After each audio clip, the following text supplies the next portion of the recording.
How's it going, everybody? This is Siri here, and we have the defense for the Ultimate 32. Now, this is going to be starting in 20 hours from the time of recording, so you don't have much time to actually change your defense. So I did kind of take a look at the rooms, try to figure out what we can actually put in the rooms to try to maximize our successes, if you will.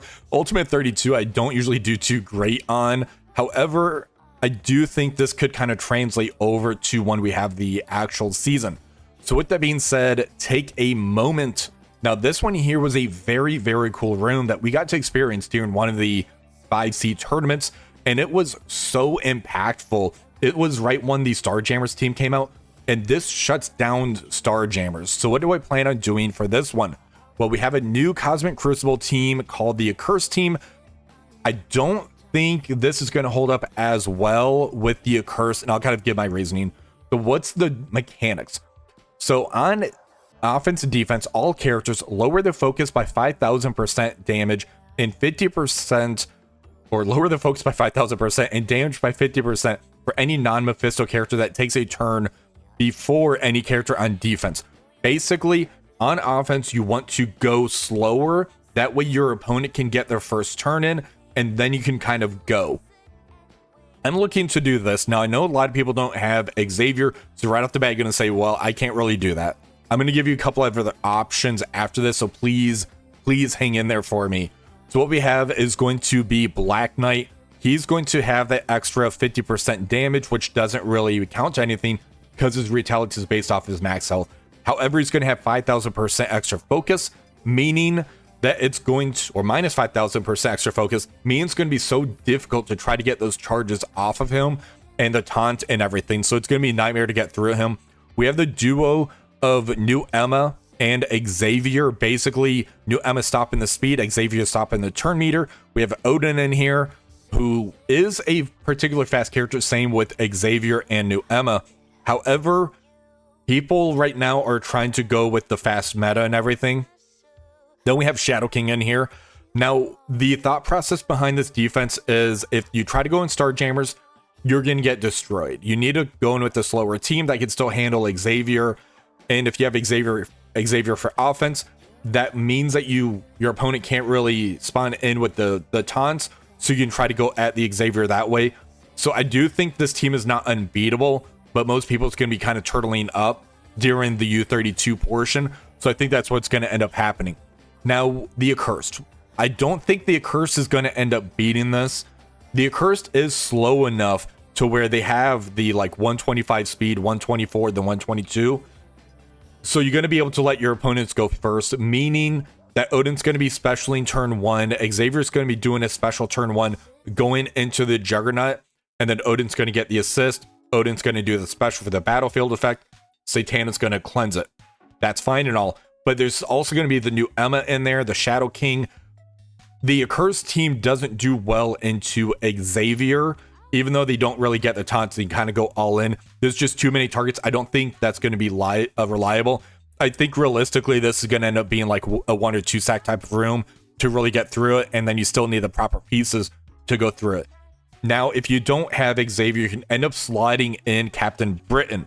Captain Britain serves a lot of the same purpose that Xavier does, where he's going to be stopping that turn meter, and that's still going to make it to where it's going to be difficult to really get through this team. It's going to be easier for Accursed to really handle that. So you might want to try to swap out Shadow King for another strong character. Maybe somebody like Null, I think, could be a good one. So you'd end up doing like a Captain Britain and a Null in here. If you're kind of not really having that level of gameplay yet, to where you're not really having those characters, because that it's an epic character, that's a battle world character.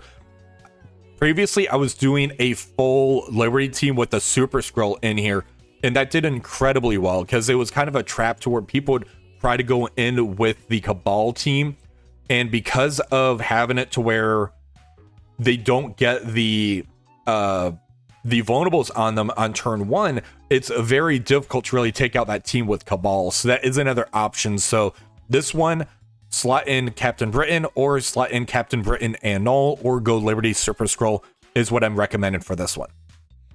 For stage 2, Sinister's Gambit, this is a very interesting one. I don't know how impactful it's going to end up being, but we're about to find out, right?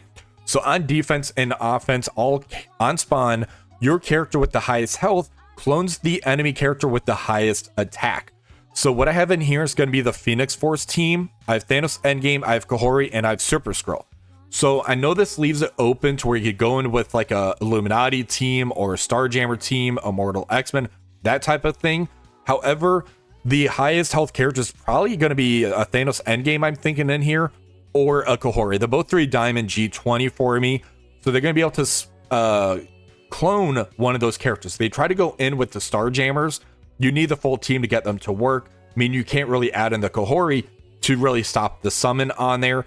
I think Kestrel is going to kind of be impact in here. We're not sure what the order of operations is of when the clone happens.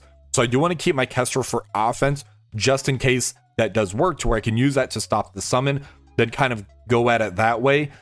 If you end up going in with like a Captain Britain comp to stop the speed, that's fine. Phoenix Force Thanos Endgame is still a massive team to try to get through. I put Kahori in here due to the passive shot getting the exposed out there. So it's really trying to get the ability energy flowing with the Thanos Endgame. So I'm really trying to play with the energy battery on this. Because there's 3 rooms, I feel like I could turtle somewhat harder than usual on this type of thing. Now, what are some alternatives? I think doing the Phoenix Force with Thanos Endgame is going to be an awesome 3-piece. Super Skrull's just a really good character to pair with them. Then you can try to slot in the extra hero character. I know people are doing like a Shadow King comp. I did debate about putting Mephisto in here. I was so close to doing that, but I ended up putting Mephisto in my room 3, which we're going to end up taking a look at. So I am going kind of a full turtle on here because we have the 6 attacks, and I just really need to get some victories to try to make up my ground so I get higher by the time the next season starts, and I don't start in like rank 200 or 300 type of thing. Other teams I could end up working in here, I could see like a Night Stalker comp working in here, because having the Night Stalkers in here, we do have to get those at G20 due to the Professor Xavier city, right? So like Blade, Oath are going to be big, so those characters be able to get cloned, and then the clones are based off of them. So I think Night Stalkers could be a really good one, and then kind of get somebody else in there, and that could really throw a monkey wrench into when they try to do the clone. You need to count that for yourself as well. So I think that's where the curveball is going to come in, is like, okay, who's getting cloned on my side? How big are the stats going to end up being? So do with that what you will. Stage 3, Spiritual Energy. This one here, I don't think it's going to be as impactful, but I did want to try to lean into some of the rules in here. So what happens in here is anytime a character gains energy from an active ability, they gain +1 energy. This is going to be somebody like a Captain Sam who does this special, Hit Monkey who gets ability energy, I believe on the alt on there. So there are characters that do get the ability energy, but not a lot to really lean into that. When an enemy character dies, ally characters gain +1 ability energy. This is what I'm leaning into, and Ultimate's costing 3 more. This is going to be kind of an issue on here. So what I'm doing is I'm doing the Night Stalkers with Mephisto. So you're not going to be able to ult turn 1. However, the team is so fast, they hit so hard. Oath makes it to when an enemy character dies, she gives +1 ability energy to the allies for the Night Stalker team.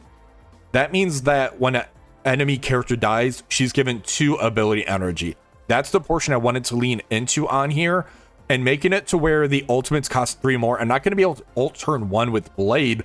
However, I can still special. That's going to get the ability block out there. A stun with Agatha. Mephisto's kind of there to kind of be that nightmare. And having it to where the ultimates cost 3 more means that Vigilante's going to struggle into this, because usually people try to use like Vigilante into like a Night Stalker comp, and you're not going to be able to ult turn 1 with Silver Sable, so that's going to kind of protect them. So I did go pretty turtle hard on this one. What do I have for offense now? So if we end up taking a look in this one here.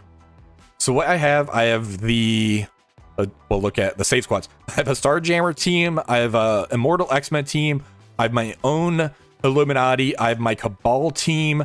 Superior 6 isn't going to be a team. I'm not going to have my Kahorian friends. I will have Quasar, I'll have APOC, I'll have a Cursed. So I do have a lot of tools I could really play around with. and I'm going to have Songbird for offense as well. So I do think I have enough tools. I'm going to have to play it smart, though, where if I come across something like this, I'm going to have to do sacks, right? In the U32, you have 6 attacks, so I'm not afraid to do like 1 or 2 burn attacks to really get through this, because they're going to be having to deal with the same thing that I am. So it's going to be a turtle hard season for the U32. But let me know what you guys think about the defenses, the options I gave you. Hopefully it gave you enough creative juices to get you kind of going to try to get your defenses set up. But hopefully you guys did enjoy this video. If you did, please remember to like, share, subscribe to the channel. Until next time, have one for the rest of the day.